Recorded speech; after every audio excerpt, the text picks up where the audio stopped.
Seorang oknum bidan di Tanjung Balai, Sumatera Utara diduga menyandera dan menjual bayi pasiennya.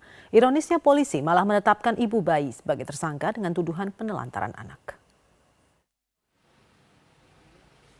Poppy Angelina, warga Jalan Arteri Kota Tanjung Balai, Sumatera Utara, tidak menyangka jika dirinya ditetapkan sebagai tersangka atas kasus penelantaran anak. Padahal sebelumnya Poppy melaporkan seorang bidan berinisial LS ke Polres Tanjung Balai karena diduga menyandra dan menjual bayi perempuan yang baru dilahirkannya.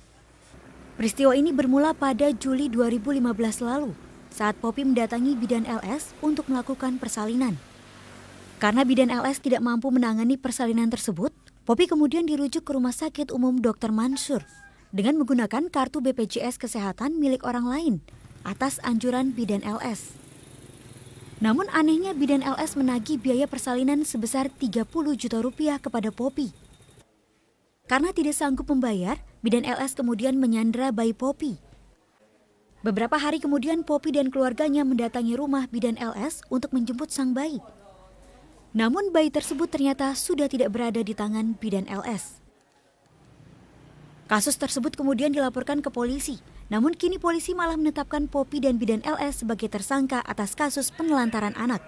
Dari hasil laporan secara tertulis kepada kami tentang dugaan penjualan bayi, kami lakukan penyelidikan.